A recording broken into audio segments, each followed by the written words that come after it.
Bismillah, sekarang hari ini kita topiknya adalah gaya. Misalnya nggak selesai hari ini, kita lanjutkan besok.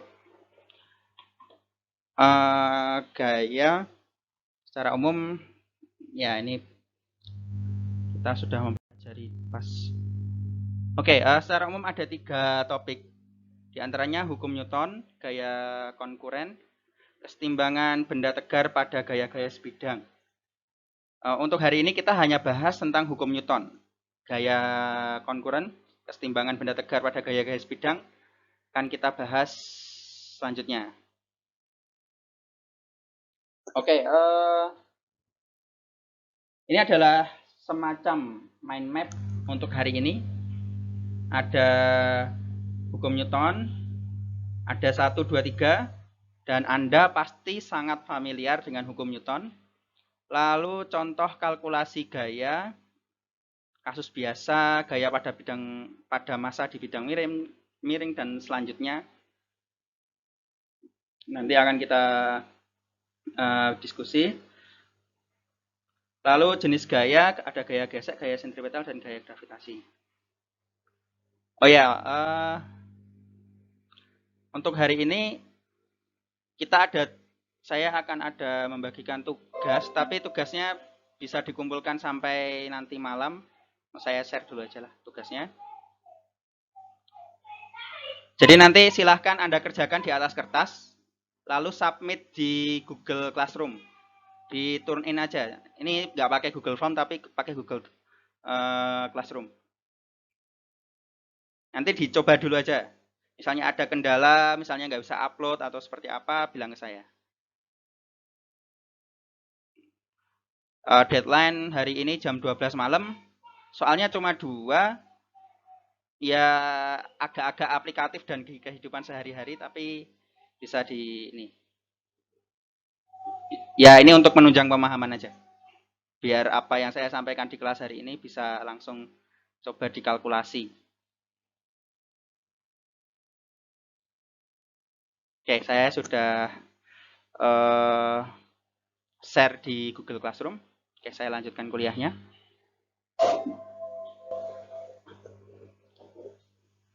Oke, ini adalah beberapa macam gaya sentripetal, gaya gravitasi, gaya pada bidang miring.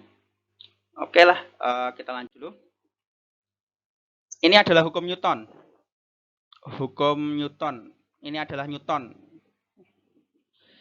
Dan ini adalah salah satu karya ilmiahnya ya. Saya ambil dari Wikipedia. Ya, kalau engineer memang Newton semacam apa ya? Terutama mechanical engineering.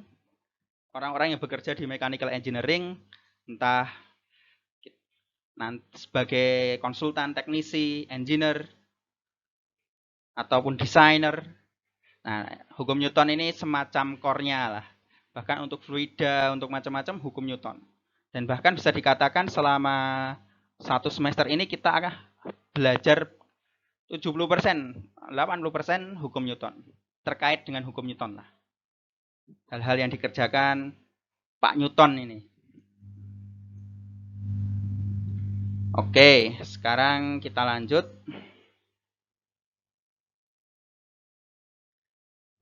Oke, hukum pertama Newton. Kata kuncinya ada 2, massa dan kelembaman. Massa dan kelembaman. Jadi semacam massa, semacam didefinisikan di hukum 1 Newton. Jadi semua benda cenderung mempertahankan keadaannya. Benda yang diam tetap diam, benda yang bergerak tetap cenderung bergerak. Lalu bergerak ini kan biasanya direpresentasikan oleh kecepatan ya. Jadi diam itu kecepatannya 0, bergerak ada nilainya. Nah, nilainya ini konstan. Kalau sampai ada perubahan arah atau kecepatan nilainya atau arah dari suatu kecepatan, maka bisa dikatakan di situ terjadi, nanti kita bahas di hukum 2 Newton. Ada gaya lah. Lalu kelembaman benda direpresentasikan oleh massa. Semakin besar benda, semakin susah untuk mengubah keadaannya. Begitu juga ini sebetulnya di kehidupan sehari-hari kita juga sama.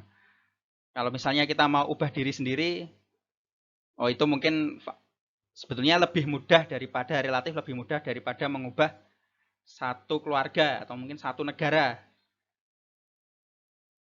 Nah, karena kelembamannya lebih besar dan lebih kompleks sistemnya. Jika seseorang cenderung awalnya diam, maka cenderung diam. Energi untuk membuat diam menjadi bergerak sangat besar. Kalau sudah biasa gerak, untuk menjaga dia tetap bergerak itu lebih energinya lebih sedikit daripada dari diam menjadi gerak. Ya, ini bisa dianalogikan di kehidupan sehari-hari kita, di kehidupan sosial, di kehidupan macam-macam bisa. Lalu hukum kedua Newton. Hukum kedua Newton mempunyai 3 kata kunci sebetulnya. Gaya, momentum, percepatan. Kok ada momentum? Ini kan jarang ada kata-kata momentum kalau pas di SMA. Karena memang kalau dibahas di depan memang mungkin agak membingungkan. Karena konsep momentum belum kita pelajari. Tapi saya memutuskan untuk meletakkan di sini karena Anda semua kan sudah dari SMA dan sudah tahu apa itu momentum. Sebetulnya hukum 2 Newton ini terkait dengan momentum ya. Laju perubahan momentum. Gaya total yang bekerja pada benda sama dengan perubahan momentum persatuan waktu. Ini gaya totalnya. Jadi yang berubah sebetulnya adalah momentum. Nah, ini tidak saya tuliskan di sini. Ini adalah semacam rumus jadinya. Nah, nanti kita akan bahas di slide selanjutnya. Tapi kalau Anda mau gampangnya, memang inilah yang paling familiar ya. Sigma F sama dengan M kali A. Atau percepatan, atau dV per dt. Karena memang A itu adalah keturunan dari kecepatan. Nah, gaya ini pasti terkait, ada perubahan keadaan gerak, pasti ini terkait gaya eksternal. Entah arah, entah arah, entah besaran. Jadi besarannya bisa tetap, tapi arahnya berubah, pasti ada gaya. Arahnya tetap, tapi besarnya berubah, nah itu pasti ada gaya juga. Oke, ini sedikit memperkaya ya. Jadi gaya merepresentasikan suatu keadaan gerak yang berubah. Jadi dengan kita mengaplikasikan gaya ke sesuatu ini kan, kalau ilmuwan dia akan mencoba merumuskan sesuatu dulu, suatu keadaan gerak. Jadi keadaan gerak suatu benda. Suatu benda itu apa? Itu momentum. Jadi momentumnya itu berubah. Ada perubahan momentum. Nah, momentum sendiri, nah ini ya, dP per dt. dP per dt, apa sih maksud sebetulnya? Kan kita sering melihat dV per dt, ds per dt, dA per dt. Ini adalah percepatan. Jadi perubahan velocity, apa itu? Perubahan laju atau kecepatan bisa direpresentasikan menjadi semacam ini ya. Sebetulnya ini awalnya dV per dt. Jadi pada suatu waktu ini dV delta V, karena ini kan V-nya berubah ya dari V1 ke V2. Lalu delta T ada selang waktu di sana karena rate, kalau laju perubahan pasti ada selang waktu sebagai referensi. Jadi ini delta T. ds per dt. Nah, menjadi D ini karena ukurannya ini bisa dikecilkan ya, kecil banget. Jadi misalnya kita ambil satu potong gini, jadi dV per dt. Nanti di sini ada dV, di sini dt. Jadi kalau sangat kecil maka menjadi D, deltanya menjadi D kecil, kayak gini. Ini adalah kecepatan, jadi perubahan jarak. Ini adalah ya turunan dari percepatan karena percepatannya berubah.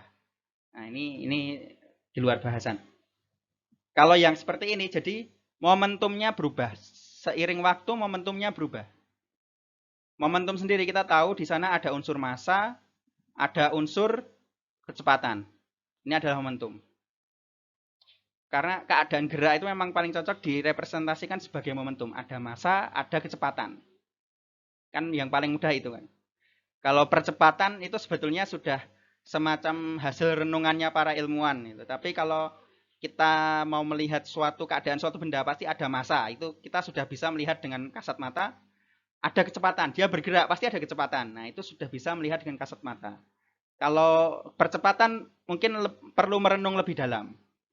Oke, kita lanjut dp per dt karena p-nya sudah tahu ya. Ini pengayaan saja. dp per dt, p-nya sudah tahu, dmv per dt. Misalnya masanya ini berubah, setiap waktu dia berubah. Dan v-nya atau kecepatannya setiap waktu berubah. Maka bisa seperti ini. Kita semacam parsial. Jadi apa nama? Derivasi parsial. Jadi kita derivasi masing-masing. Atau sebetulnya di SMA mungkin sudah ada rumus ya untuk menderivasikan semacam ini. Kalau parsial mungkin agak lain nanti di mekanik di fluid mekanik lanjut. Ini pakai turunan biasa sudah bisa. Ada unsur perubahan massa, ada unsur perubahan kecepatan. Ada unsur V-nya sendiri, ada M-nya. Jadi ini kalau kita turunkan jadinya kayak gini. Nah, dari sini biasanya massa itu tetap, maka ini bisa dihilangkan. Maka jadinya yang kita familiar adalah ini. Tapi misalnya ya kasus roket gitu, roket, di mana gas apa kan bahan bakarnya itu dibakar sangat cepat. Jadi akan mempengaruhi masanya roket. Jadi masanya roket itu terus berkurang ketika sampai ke atas terus berkurang. Maka ini perlu dipertimbangkan. Untuk fluida juga. Sebetulnya misalnya kendaraan biasa itu bahan bakarnya juga berkurang. Jadi masanya juga berkurang. Kalau kita naik motor, naik mobil itu sebetulnya masanya juga berkurang. Tapi bisa diabaikan. Tapi kalau roket atau mungkin ada yang hal-hal yang lain atau roket itu kan kadang dia buang tempat bahan bakarnya itu dia buang supaya ada perubahan momentum sekalian dan ada perubahan massa di situ, ini dipakai juga. Nah, ini yang familiar. Ini sekedar istilahnya apa ya, intermezzo dan mungkin pendalaman aja. Nah, bentuk paling umum adalah ini. Nanti kalau di CFD, di mekanika fluida, computational fluid dynamics, mekanika fluida lanjut, nanti akan ada persamaan yang katanya ini dari hukum Newton. Dulu saya bingung juga. Ini kok ada katanya dari persamaan hukum Newton. Saya nggak paham kenapa ada dm per dt, terus nanti ada rho, ada v, macam-macam. Ini dari mana? Oh, ini adalah bentuk umumnya. Nanti akan ketemu lagi ketika di mekanika fluida. Nah, untuk gerak mekanik itu kita hanya pakai ini aja. Dan untuk fisika dasar 1 kita hanya pakai ini aja. Oke, selanjutnya. Hukum 3 Newton, oke, sebetulnya gaya reaksi saja. Saya lupa menghapus yang momentum dan percepatan. Tapi kata kuncinya gaya reaksi. Jadi ada gaya aksi dan gaya reaksi. Nah, ini contohnya berangkas, sebuah berangkas. Ini ada berat. Ada berat ke sini. W. Maka akan ada reaksi. Reaksi total ya. Total dua roda ini. Maka akan ada gaya normal istilahnya. Gaya normalnya adalah normal sama dengan W.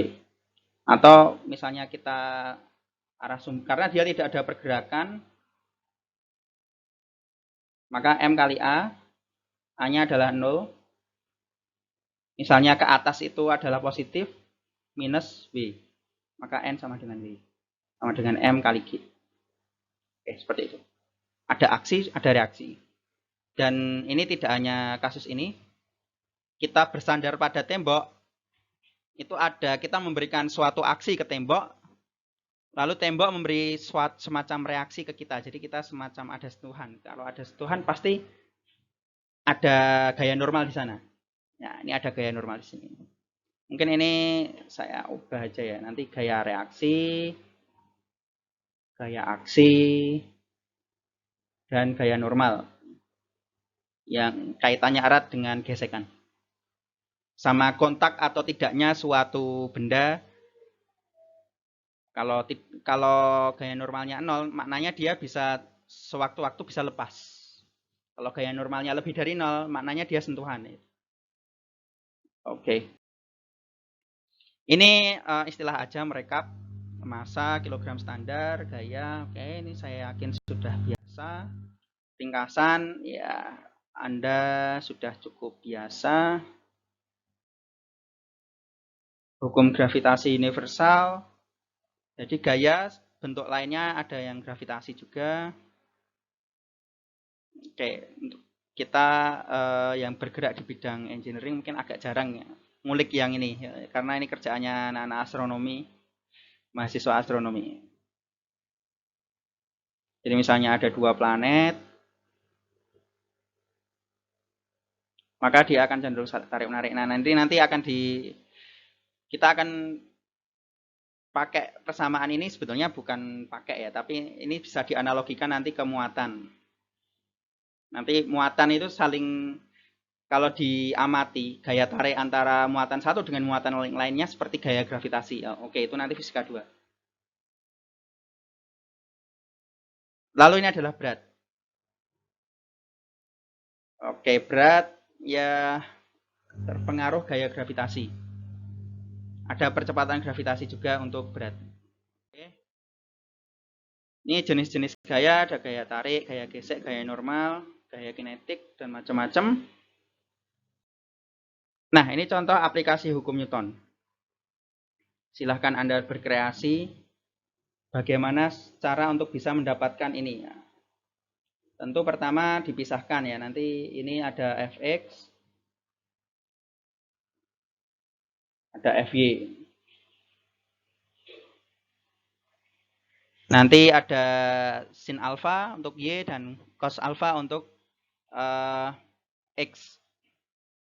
Oke, ini menyatakan arah x, ini menyatakan arah j. Kita bisa percepatan pun ada arah x, ada arah j. Nanti kita bisa pisahkan ke untuk operasinya biar lebih mudah, nanti ada untuk arah x, ada arah y. Kita tuliskan aja ya arah x-nya. F cos alpha sama dengan MAX.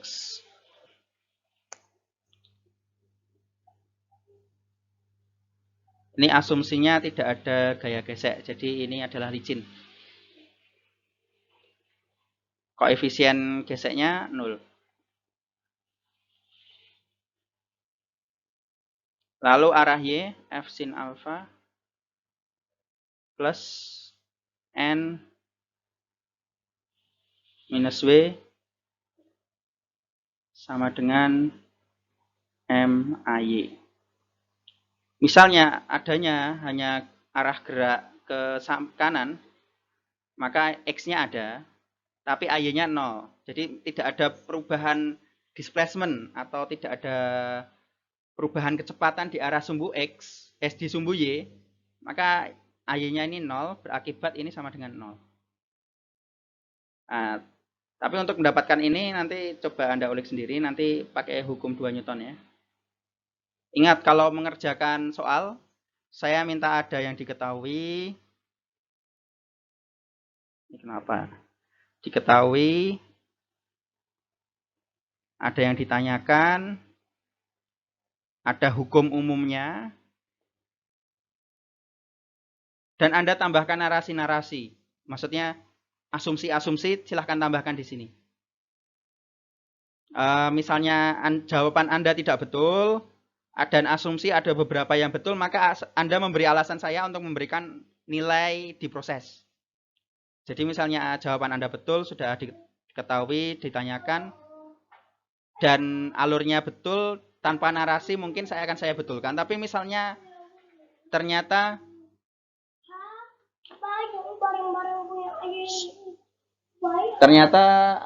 jawabannya salah, ternyata jawabannya salah dan prosesnya tidak lengkap, maka saya kesusahan kalau mau memberi tambahan nilai juga.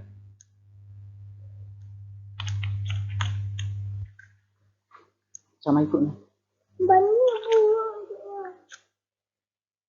Bentar, gangguan sebentar. Selanjutnya, oke, saya pikir ini cukup ya. Jadi misalnya ini saya lanjutkan tadi yang sumbu Y, F sin alfa minus W. Nah, ini N-nya bisa dipindah ke sini. Kalikan minus 1 semua, jadi F sin alfa. Ini minus jadinya, ini plus W. Oke. Seperti itu.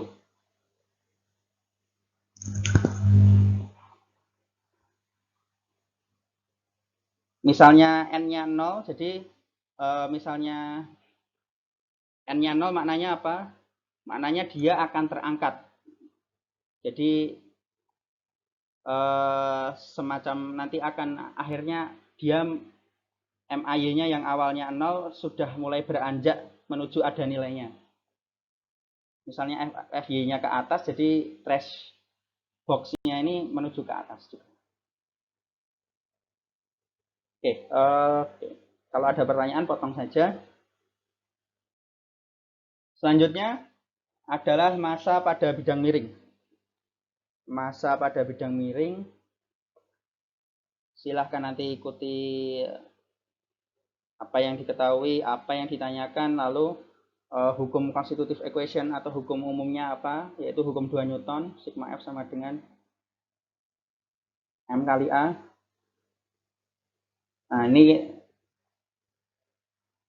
ini kalau misalnya dianalisis benar-benar nanti F-nya ini bisa, ini penguraiannya ada 2, di sini ada berat juga, ada W, jadi nanti W-nya diuraikan, F-nya diuraikan.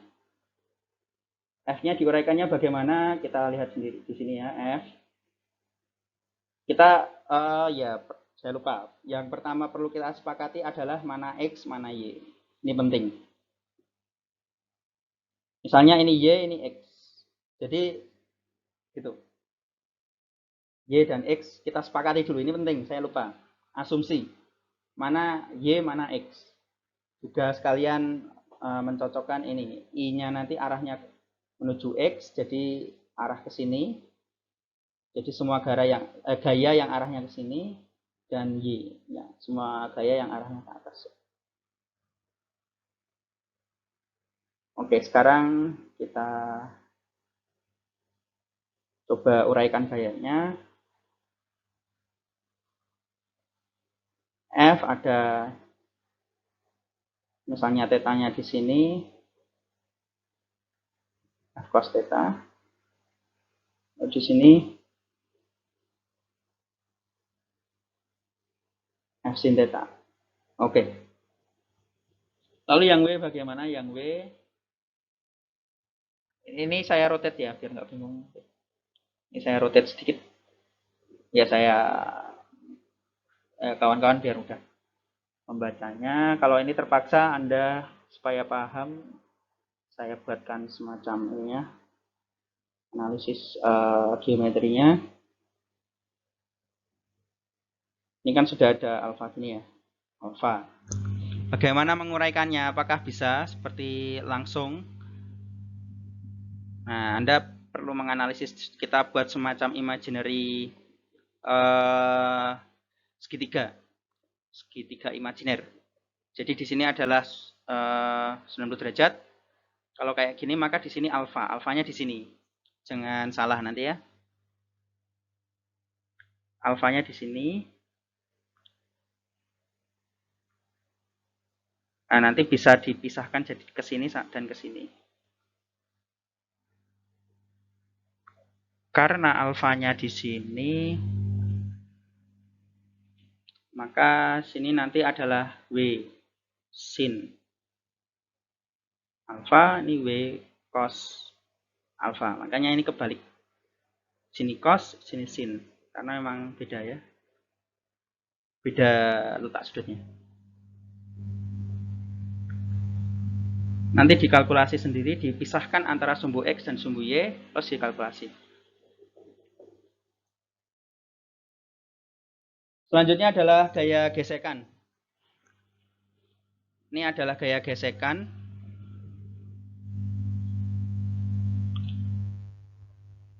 Gaya gesekan sebetulnya kalau dinalar sudah agak bisa. Jadi semakin berat bendanya, maka gaya gesekannya semakin besar.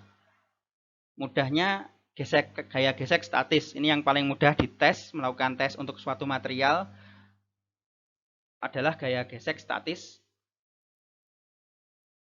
Jadi untuk menggerakkan dari diam ke bergerak, maka semakin besar masanya, semakin besar gaya geseknya. Gitu. Ya, ini contohnya aja. FT, ini FT ya. Jadi F cos theta adalah sumbu X dikurangi ini. Ini gaya gesek. Fs ini. Nah. Oke, perumusan gaya gesek seperti apa? Oke, kita belum bahas sampai sana. Kita amati dulu ini. Ini kalau dilihat gaya statis, berarti seperti ini ya. Ini apa ya? Ini time kelihatannya. Ini time, ini force. Jadi ini waktu, ini gaya. Jadi untuk menggerak atau salah ya. Nah ini apa ya ini ya. Tapi intinya begini. Kalau ini force, ini time, force-nya kita naikkan secara bertahap.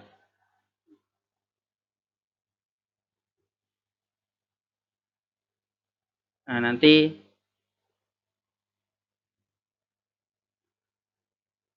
ada nilai force tertentu untuk menggerakkan masanya.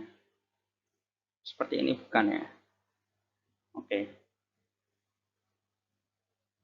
Ya nanti coba baca bukunya Pak Mikra. Tapi intinya gaya statik lebih tinggi daripada gaya kinetik. Itu.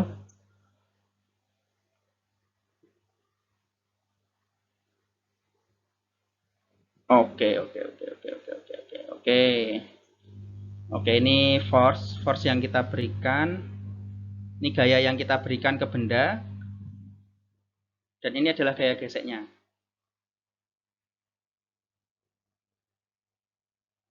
Jadi kita naikkan dikit. Benda tidak akan bergerak dulu. Gaya geseknya juga semakin tinggi, tergantung gaya yang kita berikan. Pada suatu titik tertentu, gaya yang kita berikan akan sama dengan gaya gesek statis. Disitulah dia ada perubahan dari diam ke bergerak. Ketika bergerak justru gaya geseknya menjadi lebih rendah. Itu. Jadi mau kita tambah force-nya pun, force-nya mau setinggi apapun, gaya geseknya tetap. Nah ini sebetulnya ini sangat bergantung pada suatu kasus fluida atau apa, maksudnya bendanya apa. Tapi kita kebanyakan benda seperti inilah yang kita pakai sebagai studi kasus di fisika 1 ini. Nah, ini adalah koefisien gesek untuk statis. Bermacam-macam tergantung benda 1 dan benda 2-nya. Nah, ini yang gaya gesek yang lain sebetulnya. Yang ini yang perlu Anda hafalkan saja, Anda yang perlu pahami. Jadi semakin besar koefisiennya, maka gaya geseknya juga semakin tinggi. Atau semakin besar gaya normalnya, maka gaya geseknya juga semakin tinggi. Oke, ini perlu dipahami. Terus material tertentu ada juga yang kayak gini. Nah, ini nggak perlu dihafalkan, ini hanya untuk pengetahuan saja. Nanti pas bekerja mungkin, loh kok koefisiennya tidak pas, tidak sama gitu. Mungkin dia material tertentu yang unik, atau mungkin dia fluida. Fluida cara kalkulasinya juga berbeda, tergantung kecepatannya. Jadi misalnya ini suatu permukaan air, misalnya dijatuhkan bola mungkin, atau suatu apa ya, torpedo misalnya. Nah, hambatannya tergantung kecepatannya. Jadi semakin cepat hambatannya semakin tinggi gitu. Jadi tergantung kecepatannya. Roda dengan jalan juga punya kalkulasi yang agak berbeda. Jadi tidak sesimpel ini. Tapi untuk sekarang fisika 1 Anda cukup pakai ini aja. Tidak usah pikirkan yang lain. Kalau yang lain, nah ini dipikirkan ketika mekanika fluida. Nah ini dipikirkan mungkin nanti pas riset atau pas apa. Nah roda dengan jalan sebetulnya adalah seperti ini. Jadi tidak, jangan bingung. Sebetulnya pakai ini saja kalau misalnya roda dengan jalan. Atau coba pakai ini dulu. Kalau misalnya masih tidak tepat yang biasa, baru pakai yang ini. Oke, selanjutnya adalah gerak sentripetal. Gerak sentripetal itu seperti apa? Nah, dia gerak melingkar gini ya. Terus kecepatan di tangensialnya itu pasti sama gitu. V delta T.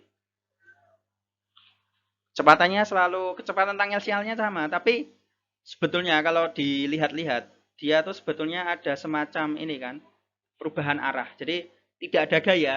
Kalau apa? Kalau arahnya tetap, besarnya sama. Besarnya sama, arahnya tetap. Nah, itu tidak ada gaya. Tapi di gerak sentripetal ini arah apa? Besarnya tetap. Tapi apa? Arahnya berubah. Arahnya berubah. Jadi besarnya tetap tangensial ini tetap ya. Tapi ininya berubah. Arahnya berubah. Nah, yang membuat dia berubah itu sebetulnya apa? Ada percepatan ke arah sumbu lingkaran ini. Jadi ada gaya sentripetal sana. Ini bisa diturunkan dengan cara kinematika atau sebetulnya bisa dengan kekekalan energi. Nah, tapi itu nanti kita, atau dengan gerak angular, gerak rotasi dengan kecepatan sudut. Nah, tapi Anda silakan baca di tempatnya Pak Mikra. Kalau di tempatnya Pak Mikra dia pakai analisis kinematik, jadi pakai analisis percepatan. Sebetulnya lebih mudah kalkulasinya kalau pakai angular velocity atau kecepatan sudut. Tapi tidak usah kita bahas, tapi yang penting ini adalah gaya ke pusatnya. Jadi semakin besar gaya, semakin besar kecepatan tangensialnya, maka semakin besar gaya sentripetalnya. Seperti itu. Nah, ini contoh-contoh. Silakan Anda pelajari sendiri ya. Ini resultan arah sumbu X sumbu Y. Jadi dipecah seperti yang sebelumnya ya. Dipecah jadi sumbu X, dipecah jadi sumbu Y, dijumlahkan. Terus dicari besarnya, dicari arahnya. Dah. Ya kayak gitu aja semuanya, sama. Dijumlahkan arah, dipecahkan dulu ke arah sumbu X, sumbu Y. Misalnya ada 5 vektor. Nah, ini vektornya bentuknya gaya.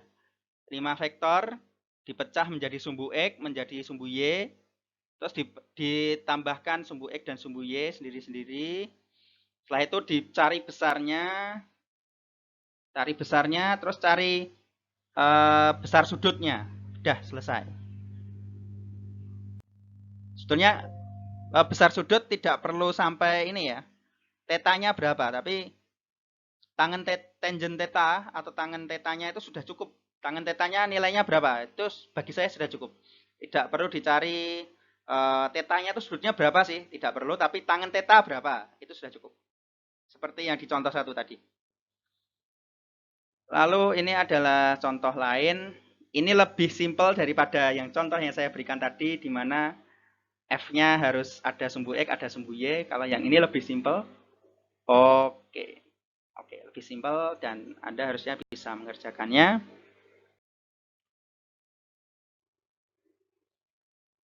Oke, ini ada gaya gesek macam-macam, simpel juga. Oh, double. Lalu ada contoh 5. Nah, ini hampir sama dengan yang saya berikan contoh tadi. Oke, tinggal aplikasikan aja apa yang ada. Tentukan percepatan kotak, saya pikir Anda bisa. Nah, ini hampir sama dengan yang saya berikan tadi, cuma arahnya berlawanan, arahnya masuk sini. Nah, oke. Oke. Saya pikir cukup untuk kuliah kali ini.